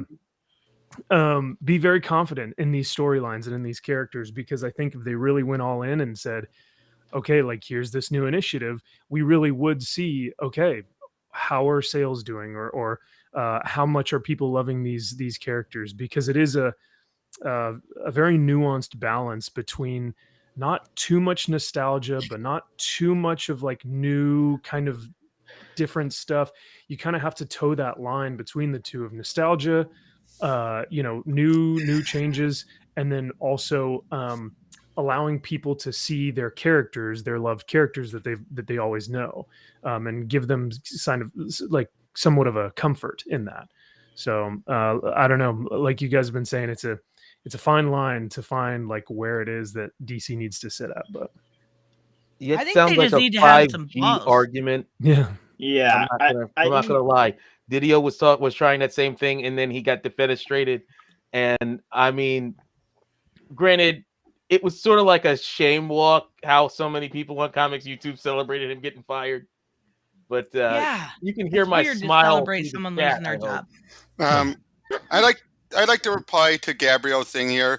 Some of them have not, and are justified handouts and all that. I agree with that to an extent. But Jackson Hyde, it's made clear Arthur's not going anywhere. He's Yeah. just, being a dad right now. This is just something like, and it's been shown already. He's going to come back in when needs to. And Yara, except in Future State, has not taken over yet. So now, in the case of John, he's holding the mantle as well until his dad gets back. All of these are temporary at best. And at least DC's being more upfront about it, which was the biggest difference. I mean, I had John Suntress from Word Balloon on, and he agreed wholeheartedly. The big problem with Marvel is it was a case where they had no replacements. You had nowhere else to see these characters. It was basically, we've changed them. Deal with it. You're an istophobe if you don't like it. Whereas DC is saying, you don't like it? Here's another title right over here that's still in continuity. Go check it out over there. So, yeah, I think there's a big difference between what DC and Marvel are doing. I want to add to that Really, because though? I know I've talked about this before. Because people were going, oh my God, these new people our heads are going to blow off probably, and it's agenda. And yeah, again, I'm going to say, yeah, it's an agenda. The agenda is capitalism. You've got the Becoming, well, you've got Aqualad. But if you want your regular Aquaman, you've got, I forget the title's name, with Green Arrow. You've got that one, right? Deep Target. Deep Target. Deep Target. I was going to say Deep Beyond. That's That's different. actually a really cool name. And you've got Son of Kal-El. Then we've got a newbie, but you've also got Action Comics. You've got I Am Batman, but you've also got Detective Comics. Well, he's not there now because of what's going on, but you've also got Batman. So yeah, sure, there is an agenda, but the agenda at the end of the day is wanting to make money while also introducing new characters. So you can still read your Batman in continuity even. You don't even have to go to Black Label. You can still read them, and it's phenomenal. With the Batman Inc. stuff, you can still read all of the characters that you originally love while still introducing new characters and new IPs and trying to promote, well, not necessarily promote them because they don't really do that, but in trying to They get should, them though. out there. Yeah, they should. And yeah, sure. Yeah, it's capitalism at its finest. And as long as the books are good, I'll keep buying. But you got to give them a chance. Like with Yara, there was no chance, right? There was no way for her. I will never forgive DC. Never. Mhm. I'm still mad Yeah. about that. I'm But currently to not Robert- reading any DC Mhm. books at all because I'm Oh, so okay. pissed that they canceled Yara Floor. Sad. It makes me sad. But Robert, you said, Yara. Nope, I'm sorry, sorry, Tristan. But Robert, you said that's the difference between DC and Marvel. I'm like, is it really though? Yes, it is. Because But one is you saying, mentioned Marvel did all new, all different Marvel. How is that really different? from- because you had no other options. You were told, deal with the change. The only one that had another option, was Ladies Thor, because you still had regular Thor still out there to be used. Now, granted, he didn't have as many books going around the same time, but Amadeus Joe Hulk, Bruce was dead. Tony Stark, he was an AI. He was not even the main focus. You had so many characters that they changed and replaced. Captain America, he was old. He was an old man. He couldn't do anything. They forced it where everyone had to deal with it and accept it, or GTFO. You were not Okay. given it. Yeah. So is The it venture different, or is it the aspect, same though. thing but different execution? No, it is very different because at DC you still have both Similar. characters. It's similar, but DC is giving you the option still of reading it. Like, you don't like Son of Kal-El, then read Action Comics. You don't like or the fact with Jace Fox as Batman. He's only in I Am Batman. He's not in the main Batman titles. He's Or barely in even appeared. Gotham. Or in Detective Comics, even. Yeah, Or in Gotham. Yeah, Let's make- Right. things like Because that. Robert, I'm not questioning you, Robert. I'm questioning DC and Marvel. Oh yeah, They- DC they is always have a giving you tendency- options. Yeah, they have a tendency to do the same, make the same mistakes, but each one thinks they're more clever than the other. Or each Yeah, one but I is do. having the Yeah, but I tendency- do think though it's because in DC again, it's learning from Marvel's mistakes for once, not repeating their mistakes. They're giving them an option, saying, and they should not be headlining until they gain support. That's a hard, dude. These days, that's hard. Back in the old days, I'd agree with you, but these days, where people want instantaneous, reactions. I mean, how many people keep on just assuming they know where a book's going to go as soon as the issue comes out? Like, John, the Oh, whole. I do that every single review. I'm like, this is going here, and I am always 100% wrong. No, you've been good on It's sort some of part now. 50-50 with me. Peacemaker, you were way off. I was Peacemaker, way you were. off. Yeah, But you've been everything right in everyone was others. good I at. still haven't seen Peacemaker. You are we're not missing out. No, I want to. My best friend loves that show. Like, Oh, it is on my list. I just need to get to it. Oh my god, it's Cryptid, so good. Cryptid, so good. Seeker, sorry, Cryptid Seeker, you were absolutely right. Riri was the first one that was done without a story in mind. There was no story being told. It was Riri. Bendis was just trying to force in a character, and in the end, nothing mattered until Al Ewing fixed. Not Al Ewing, Eve Ewing. Absolutely. Eve Ewing fixed the character. They're both Ewing, sorry. Absolutely. They fixed the Like, characters. that's sort of an example of like big and blunt don't necessarily work when.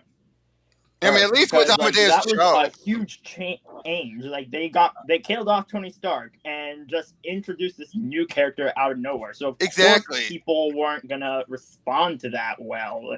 I mean- Like big and blunt don't necessarily mix. It's more of like like blunt is best done when it's like unknown and big is sort of done. Is better done when it's subtle.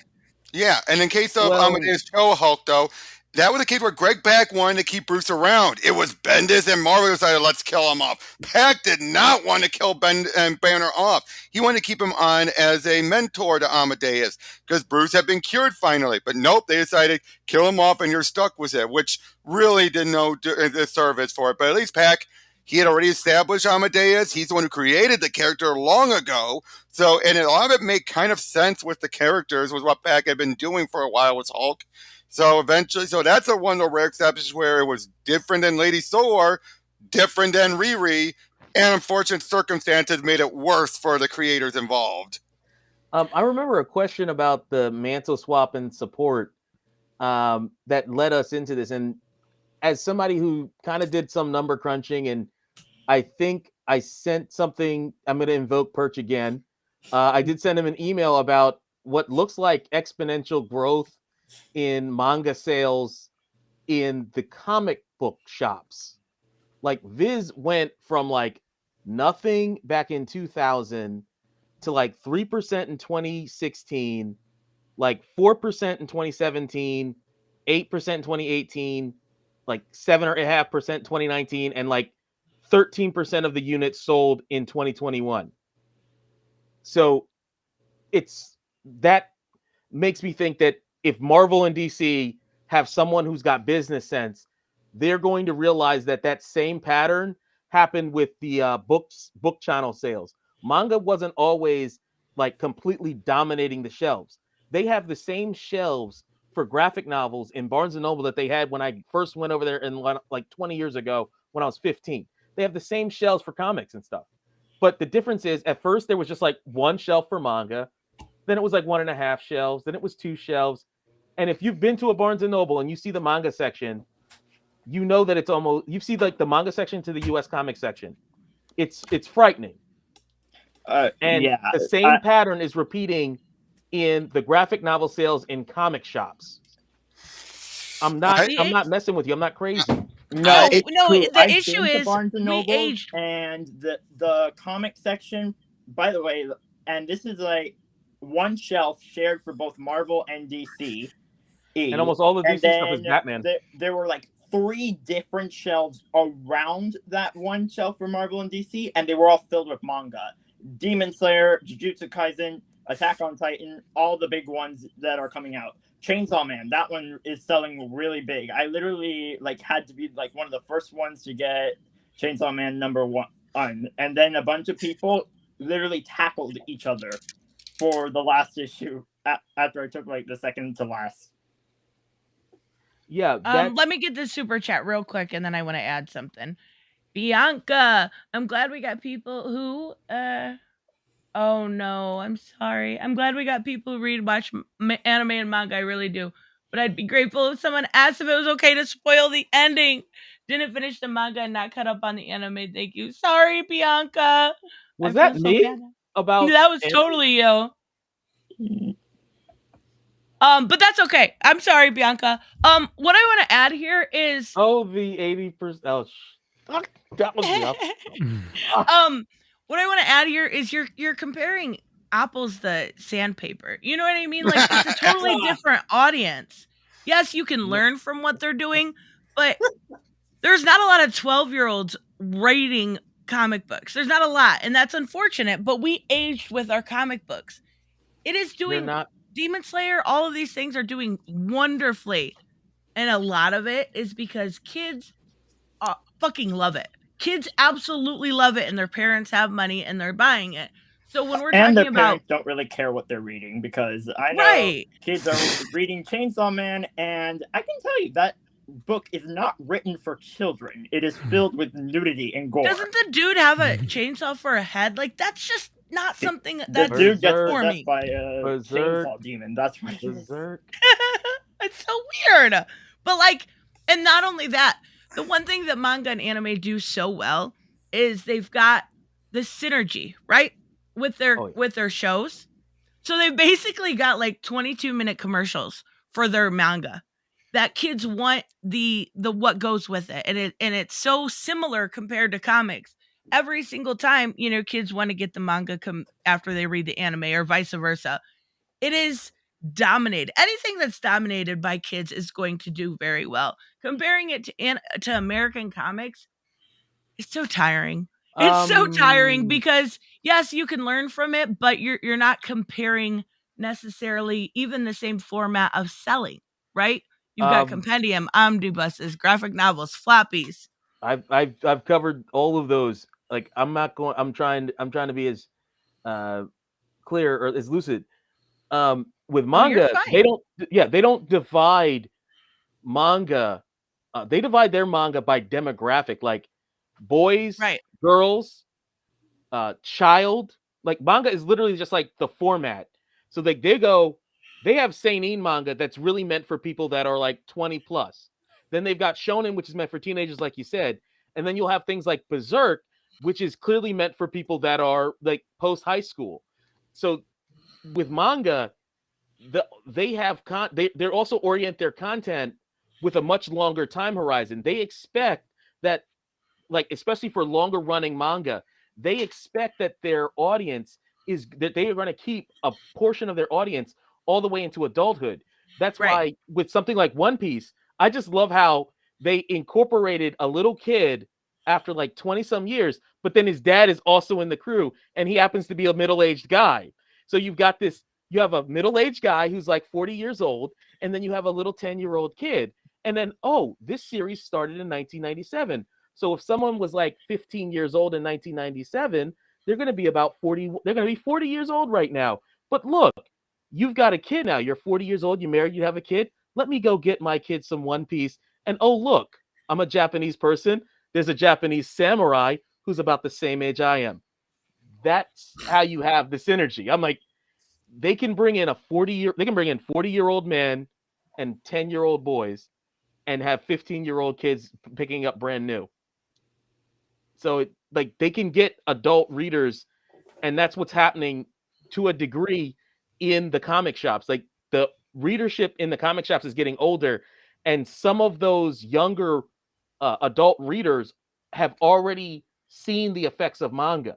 That manga doesn't try to condescend to the audience the way that some of these comics come across as really thinking that comic book readers are not as educated or as smart as we actually are on average. What are you reading that condescends to you that way? I got that feeling when I was reading Cecil Castellucci's Batgirl. I got that feeling when I tried to read. It was rough. But yeah, that Castellucci's Batgirl that drove me away from DC for half a year. But Right, everybody, but that's One one book? comment. One book? one book was one that the Rick Grayson stuff, Oh. the Heroes in Crisis, just the overall past year and a half, everything after the wedding was just But everything is subjective. There are people out there that enjoy. Okay, I didn't want Woman and Batman to get married. Bruce loves Batman, or Batman loves Bruce Wayne more than he can ever love Catwoman. I'll never And stop saying Gotham. that. Or if they're gonna get married, at least let them get married and follow through with it. No, You're some you're cheap wrong. ass You're mess. wrong. Why? See, this is So this is Because like what Batman happened? can. Because I love Catwoman and I love her by herself. That's me being selfish. But I'm gonna that's be what honest ended with up you. I liked happening. Helena Wayne Huntress. I like the idea of Helena Wayne being able to exist in DC at some point. I want the marriage to happen. Me The fact too. that I was born Yeah, I get that. after, like, I mean, I was born right around the time of Crisis on Infinite Earth, where they destroyed Earth 2. And the fact that when I finally got into comics, late as I was, I'm like, Earth 2 is what DC Comics should be, and this is what we have. Needless to say, I didn't like how they did Superboy Prime because he was right on the facts. Mike dropped. What? Okay, this is crazy. I'm Rom sorry, V I'm is sorry. condescending. Not you. How is Rom V is my favorite writer ever. Me and Gabriel not friends anymore. What? What? I love Ram V? Rom V is my favorite writer ever. I'm not gonna lie I about can that. You're understand probably the gonna other be one. pretty mad at me for saying this, but I have no clue who that is. Justice Swamp League Thing. Dark, Swamp Thing. Oh, He's done Green and Blue, Catwoman. or Blue and Green. He's done Catwoman. He's done right now he's doing Radio Apocalypse, which 2 Venom? is so late. Yeah, he's doing Venom, Venom yeah. right now. was he the writer on the first Earth run of Justice League Dark? No. No, that That was was no. The first run was I believe during Rebirth he took over from Tinian after Rebirth. He wasn't during New 52.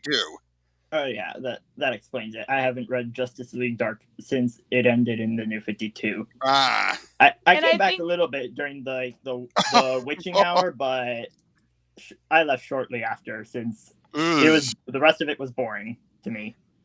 Oh my Guys, god. I got a question for you See- guys. Go ahead. Yeah, for the whole panel. All you guys are DC people, right? mm-hmm. Kind DC of. with a Indies. summer. I say I have a summer home at Marvel. There you go. I'm That's a good way to mostly say it. DC, Yeah, but that's funny. Flip it. Several I'm gonna epic flip it on manga this. series I gotcha. that opened my eyes after I quit Marvel. It's cool.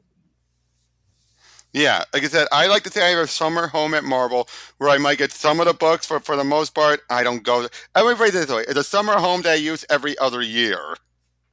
There you go. I buy like Moon Knight and Woman Without Fear, and that's about it. And then I buy most of the indies, or most. I'll start with the number ones, and if I don't like them, then I'm done. But Yep, I and read most of them. I think I Marvel. This is think the I'm a most I've bit- been buying. Sorry, Dan. oh yeah, I'd say I am mostly DC, but that wasn't the same thing when I was a kid. I was very Marvel. Like I love Same. X-Men, and Same. X-Men Oh my was gosh, literally same. Oh, yeah. what got me. X-Men and Scarlet there was Spider. this Avengers cartoon they had that was what got me into comic Yeah. originally. The I will- the what you guys were talking about, the condensate. Oh my god, Condescending. condescending. This is why I pre-record videos in case you can't tell, because I can't talk and sometimes talk backwards. Okay, that thing I don't see because I'm very selective with what I buy. Same here. When I buy most DC, and if I feel like, okay, so for example, Home that came out on Image, it wasn't good, I dropped it. If something feels condescending, I just don't read it. It doesn't offend me. It just Yeah. wasn't made for me because I know somebody out there else might like it. Like, okay, a really good example is The Other History of the DC Universe. That book was clearly not, I was not its target market, but I bought it and I didn't personally care for it. I know plenty of other people that did, but it didn't turn me away from comics altogether. I'm not sure how something like that could turn, like, really, honestly, comics, or Melvin, how does that turn you away from comics altogether? One Oh, it didn't book. turn me away from all comics. It turned me away Okay. from DC. Like Batgirl 47 turned me away from DC because of the last year and a half of what they were doing. That was bad. I'll give you, that was so bad. Oh yeah. Oh, That last arc was. Yeah, and then it was the fact that I knew that I didn't like what she did with New Gods, but at the same time, I respected the fact that she had to scrap her entire last 6 issues like last minute. So this thing, when it hit, it really did hit with a big interruption because as somebody who liked to do some of the solicit reading, she had a whole Chicago arc for Batgirl planned leading up to issue 50. And then because they went the way they did, she had to scrap it. So what you got was like this you got a She steaming was pile pissed. of poop. You got a massive pile of poop. And I'm like, I already was, I mean, you could get a feel when some writers are kind of in the effort stage. Tom King had reached effort stage around the point when he needed to kill Alfred off. And it was because of Didio having his goal of 5G, which, what? Did you have a subjective opinion on when Tom King reached effort stage on the Batman run? Oh no, I wasn't coming on your story. Well, when you say Didio, it's obviously with Didio, but no, I wasn't coming on your story. I'm sorry, man. Go ahead. I apologize. Right. Yeah, my kind of old man rambling. But yeah, DC had done me dirty with Nightwing because I was reading Nightwing, and then we got Rick Grayson. You could feel the only reason we got Castellucci on Batgirl was because Megrid Scott left. I was upset about that because one, she was performing well, and then when we got into that whole Joker arc, I just said they're planning something. It's got that feeling of it had that feeling of Didio even after he was gone, and I just said no. I'm calling it, and I didn't come back for like almost a year. Well, to be fair though, with 5G though, as people I've been finding out from other people, some other creators, it was always meant to be a Age of Apocalypse thing. Everyone keeps saying, "Oh, it was going to be a permanent thing." That was Bleeding Cool's spin, and if that was all it was, I don't think the deal had a bad idea for that. Bleeding now, of Cool, course, never. They'd never say anything. yeah. So and now, false. yeah, I know. So 5G, completely understandable and everything. I just feel like, and by the same time, though, like that wasn't a bad idea from Didio. It was all the other stuff with editorial he had in mind, where editorial would call the shots more so than they did even during New 52. Yeah, I can see why everyone had problems with that.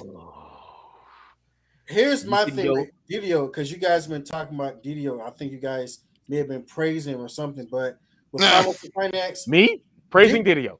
No. Yeah, I've heard one of you guys praise actually Didio, trashing Didio on the stream. Here's the thing, right? Well, you know why you got Rick Grayson, right? Because it's Didio. Right. Yeah. Because he hated Dick Grayson. Because here's the thing. Yeah. Dick Grayson meant Batman was getting older, and he hated that. And he couldn't outright kill Dick Grayson, so that's where he got Rick Grayson. He's been trying to do that for a while now. And guess what? I felt he should have been fired for a while. Ever since I didn't even know who he was. But it's like that character, that villain in the background that the hero doesn't know about for so long, and then they suddenly find out, like, you know, all these other little things that have caused you all these problems these last few seasons, you know, they're all really inspired by this one source. And it's like, oh wow. So sorry. He's like Spectre. What's the character in Spectre?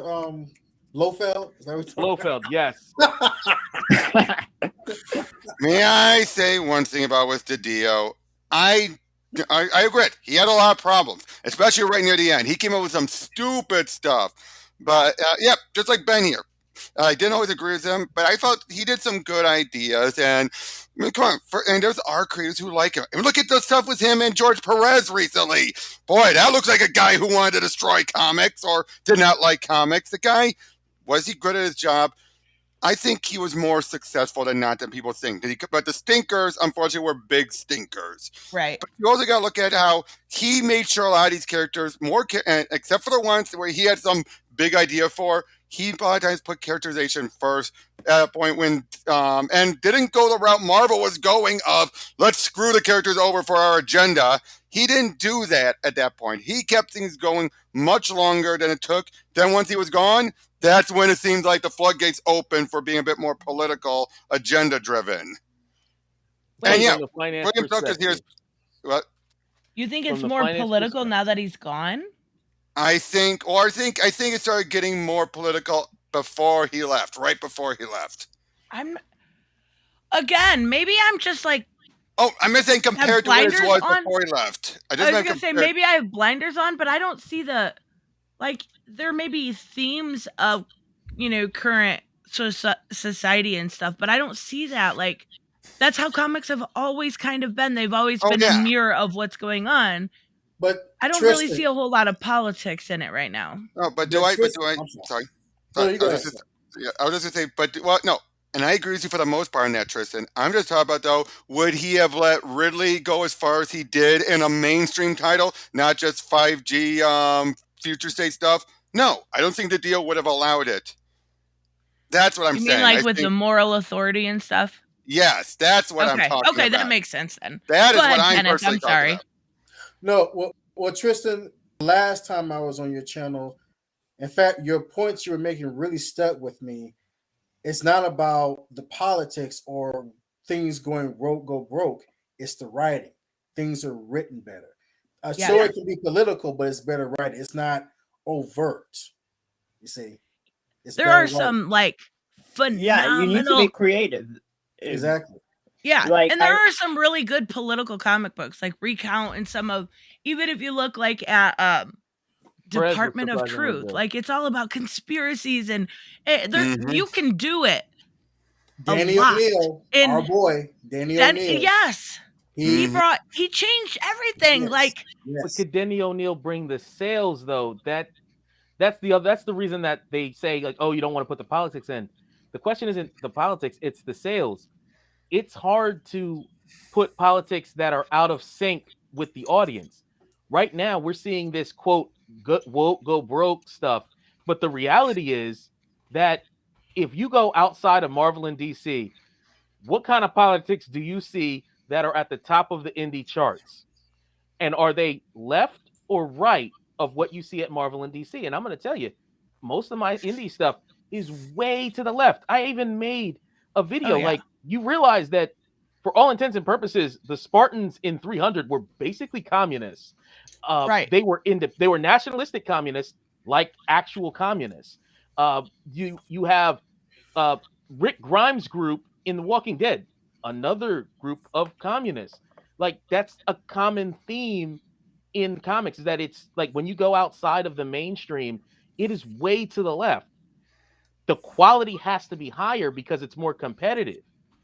And as a result, when you look at the graphic novel sales, like 25%, like as far as adult graphic novel sales, like 75% of the adult graphic novel sales in bookstores are going to manga titles. Like, this is adult fiction.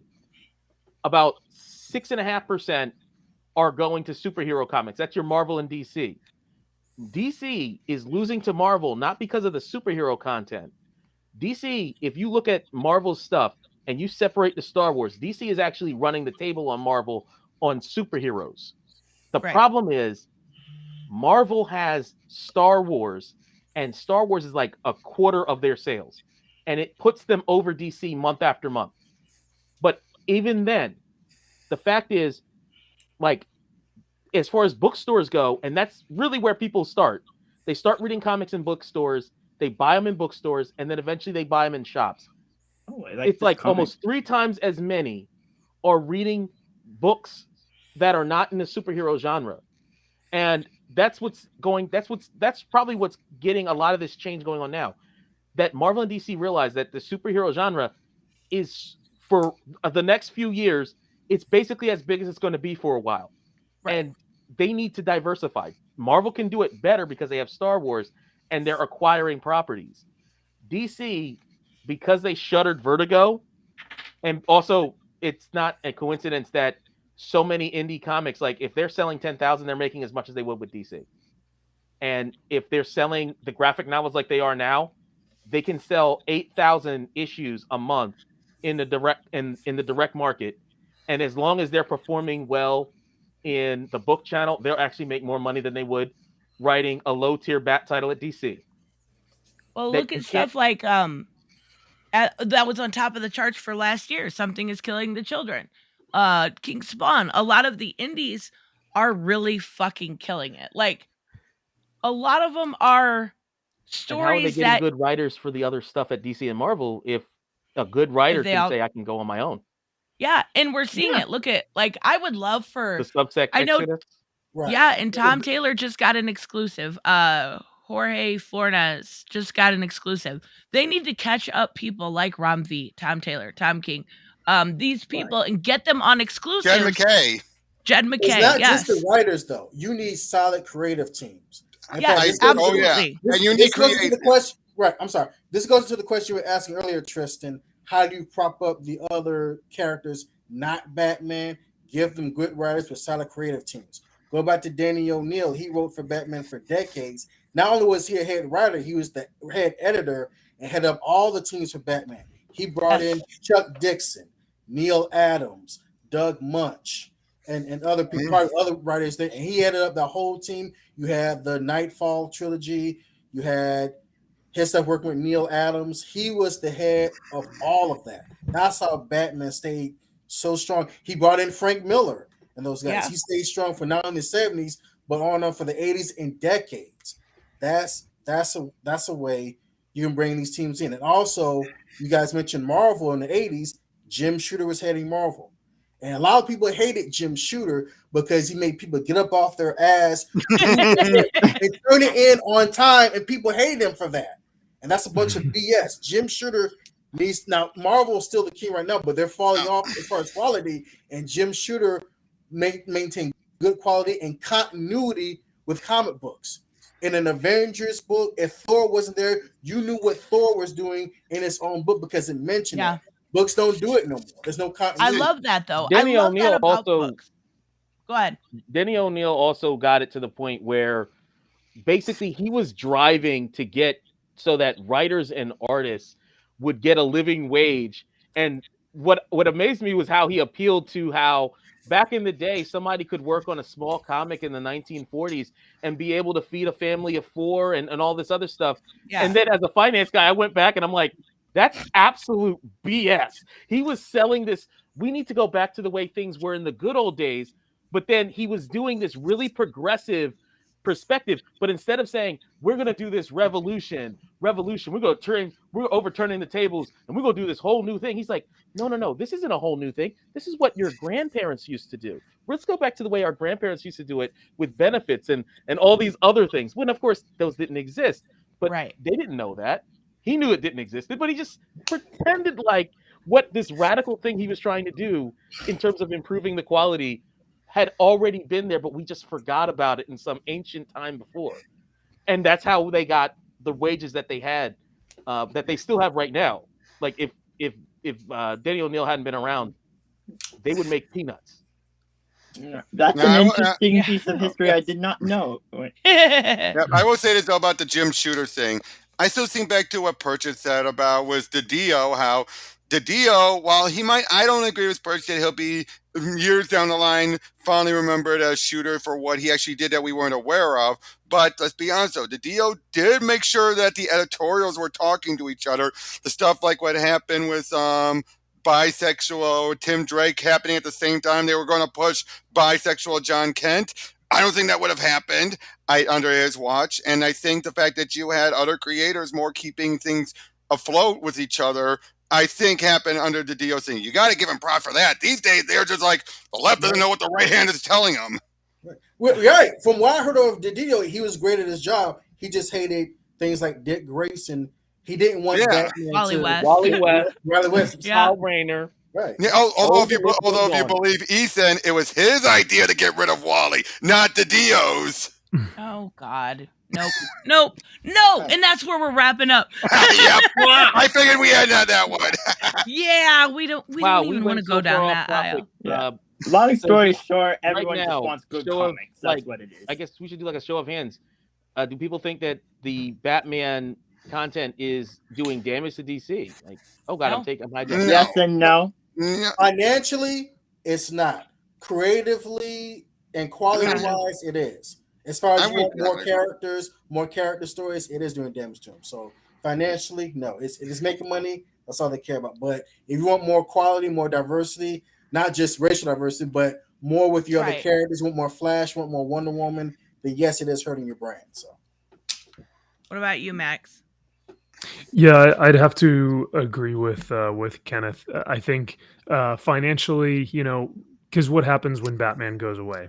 Say people get tired of Batman and they become almost desensitized to it, and those are their biggest books. Then there's nothing to back that up, even though there are great characters to promote. So I think creatively, I think DC needs to look at their characters and see who they really want to promote other than Batman.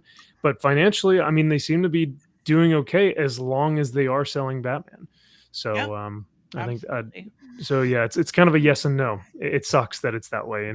I wish I could give a definitive yes or no, but I think it's a little bit of both. The funny thing is the profits they'll end up making from the Batman movie would be enough to run DC for the whole year. So I mean, Mhm. at the end of the day, Probably. they're doing okay. It's just I think as fans, we also have this point where we're like, we love Batman, but come on, we love this character too. We love this character too. Just give us more, more, more.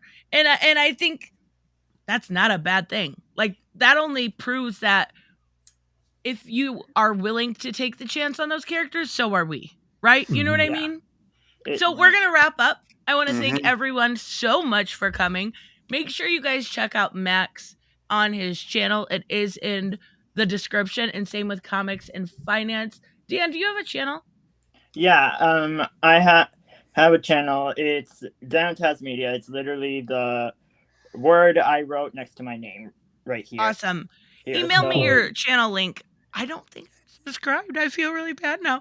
Email it to me and I'm going to put it in the description so everyone can see it too. So, yeah, yes, make sure you guys check them out. Robert, I will put yours in also. Mhm. And yeah. I have a Young and Justice video, as I mentioned, coming out, awesome. and Nice. I'm also have a few other things that I plan on covering, such as the new Catwoman movie. Oh, it's so good. I love it. Yeah, I love I'm it. very excited to watch it. I've been hearing lots of good You will reviews love of it. I that. promise. It's so fresh and it's so neat and it's something I expected to not like because it looked like anime and I was like, this isn't gonna be good. And then I was like, wow, this is the best Yeah, movie they've ever made. animation's right now the center of my channel. So, and like I'm doing comics and other stuff, but right now my focus is animations, which is Perfect. good because I'm gonna be like part of my plan is to cover the DC movies and also anime. So Nice. And I wanted to mention too, I'll put it in the description here after the stream, but Max and Reggie had a really good conversation about the stuff going on at DC right now. And it was one of the more balanced takes that I've seen in a while because you either get everything is perfect or oh my god, they're gonna die. So I wanted to make sure that I put that in there because it feels like somebody with an IQ above room temperature. And it was refreshing. Gary, thank you so much. We need to make good Superman game for Angry Joe. Okay. YouTuber. That's a YouTuber known for loving Superman. That's what he's talking about. We do need a new Superman game, but it would be very hard. It would Ben be. and So G asked me what's my site. Oh, just the link will be in the description, Ben. So yeah, I don't have a website. I just have a YouTube channel. awesome. I would- Okay, guys, thank you so much for watching, and we will see you guys next time. Bye bye. All right. See ya. Right. Have a blessed one. but